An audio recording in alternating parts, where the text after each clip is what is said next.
Olá, estamos de volta. Vamos então refletir um pouco mais sobre o funcionalismo e os fenômenos emergentes na língua estudados pelo estruturalismo? Bom, o fenômeno que a gente vai focalizar vai ser a gramaticalização, ok? Então, vamos ver essa charge aí. Então, nessa charge, você tem a personagem feminina que pergunta: o que você está fazendo aí? E o personagem masculino responde com a mão no gás e fazendo uma selfie, ostentando. Essa charge com certeza se remete ao contexto de muita dificuldade de encontrar determinados produtos em função de uma greve muito séria que houve no Brasil. Quem tivesse gás era privilegiado. Mas eu quero que você preste a sua atenção para o aí. O que você está fazendo aí? Então, o que quer dizer a palavra aí? Nas gramáticas normativas, aí é advérbio de lugar.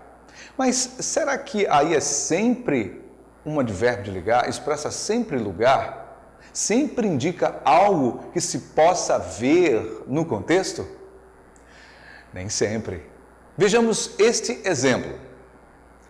Era coisa gostosa. Hoje, se você vai numa festinha aí, numa festinha de rua aí, a gente vê a safadeza e a avacalhação.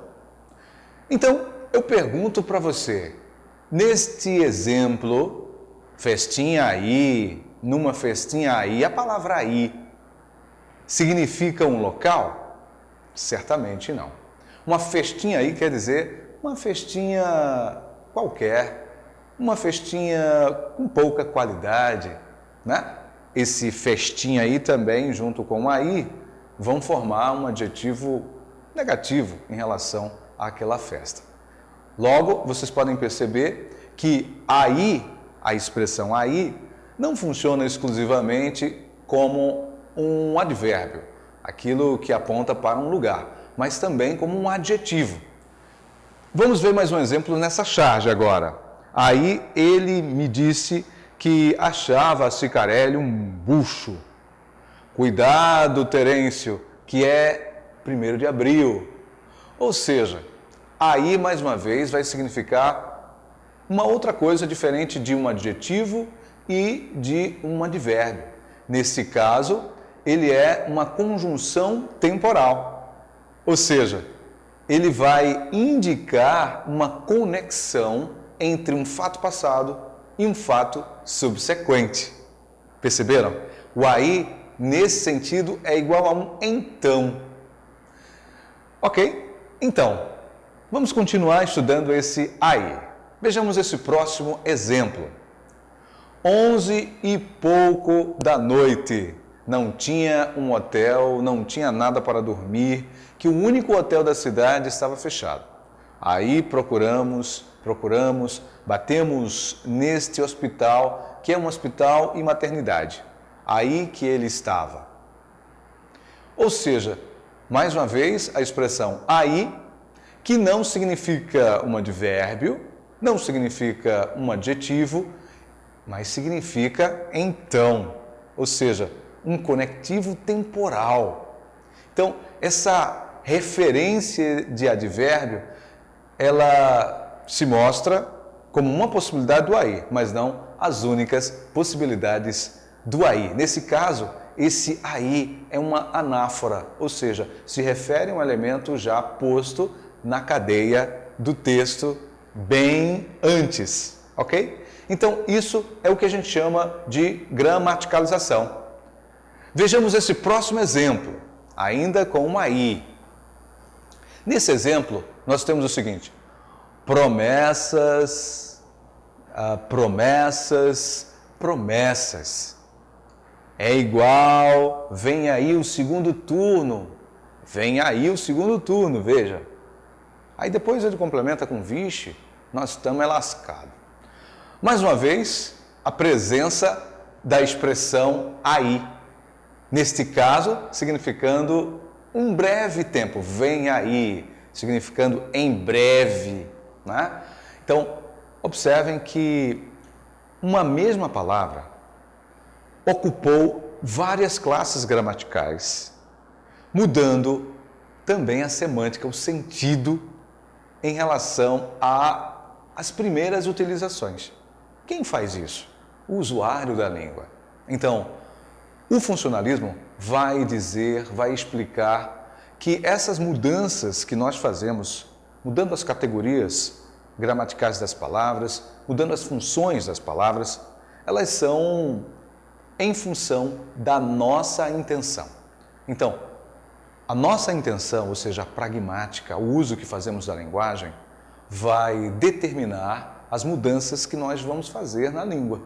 Ou seja, a sonoridade, que é a fonologia, a forma da palavra, quando a gente põe, por exemplo, um diminutivo, uma festinha, por exemplo, o sentido da palavra, todos esses níveis de análise da língua vão estar submetidos ao que o usuário da língua quer dizer, ou seja, a pragmática.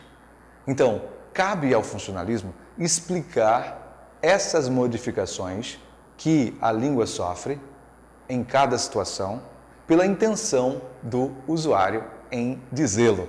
Ou seja, é a intenção, o projeto de dizer, que vai modificar ou não a categoria, a sonoridade, a forma das palavras. Então, podemos fazer um seguinte resumo do funcionalismo. Linguagem é uma atividade sociocultural para o funcionalismo. Então, o ponto de partida é pensar que a linguagem está na relação sociedade e cultura em que os sujeitos falantes vivem, sobrevivem e utilizam a linguagem para concretizar essa sua relação social, esses conhecimentos culturais. Também é fundamental na teoria funcionalista partir do princípio de que as estruturas linguísticas servem às funções, ou seja, às intenções cognitivas e comunicativas dos falantes. Ou seja, a língua está a serviço da intenção, do que o sujeito quer fazer, do que o sujeito quer dizer quando diz o que diz. Outro princípio do funcionalismo é que as estruturas linguísticas são maleáveis e flexíveis. O que a gramática normativa aponta é apenas uma parte da língua, porque na prática, no uso, os falantes, nós, eu e você, nós modificamos a língua para atender às nossas necessidades comunicacionais. Por isso que essas estruturas são maleáveis, flexíveis, de acordo com o funcionalismo. Também para o funcionalismo, as estruturas linguísticas, ou melhor, a língua como um todo, não é arbitrária, ou seja, a forma de uma palavra está ligada à função que aquela palavra carrega, que aquele objeto, aquela ação, carrega. Ou seja, os nomes têm motivações nos objetos que representam.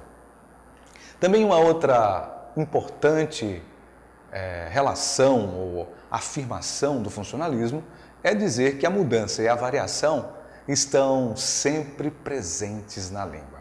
A língua está num eterno devir, modificar-se sempre em função das necessidades comunicativas minhas e suas.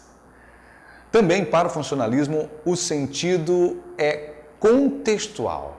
Ele é dado, o sentido é construído entre os interactantes, os falantes e ouvintes, no momento em que eles se encontram, ou seja, no contexto.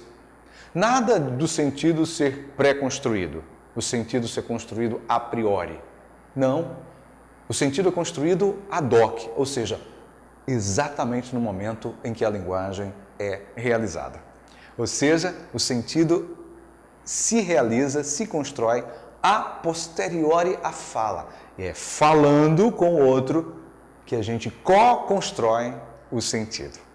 De repente, o falante tem uma intenção e essa intenção precisa ser transmitida a esse seu ouvinte, mas ele mede o que o ouvinte pode já saber sobre o que ele vai dizer. Qual a disposição para o ouvinte ouvir e aceitar o que ele vai falar? Tudo isso é calculado pelo falante. E aí ele vai moldando as formas linguísticas para construir o sentido junto com o seu ouvinte. As regras da gramática permitem exceções. Veja, diferentemente de como a gramática normativa vê o funcionamento da língua. Para a gramática normativa, as regras são fixas. Só existe uma forma correta de falar. Só existe uma maneira de dizer. Para a gramática funcionalista, não. São os sujeitos que vão modificando, de acordo com as suas intenções, aquilo que ele precisa dizer e quer levar para o outro a mensagem que deseja. Então, vimos em alguns momentos as nuances e complexidades dessa teoria que a gente chama de paradigma, porque a partir do funcionalismo a gente tem várias possibilidades teóricas menores de estudar a língua. Nós temos, por exemplo, o funcionalismo sendo desenvolvido na Europa de um jeito, nos Estados Unidos de outro e até mesmo aqui no Brasil uma mescla do que se faz tanto na América do Norte quanto na Europa.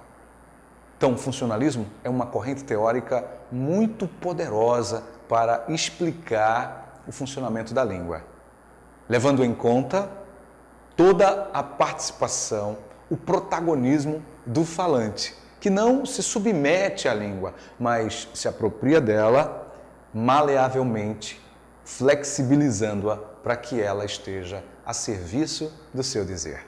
Espero que essas aulas funcionem mesmo, assim como o funcionalismo funcione na sua carreira como docente neste curso, ok? Então foi um prazer, a gente se encontra em um outro momento. Até uma próxima videoaula.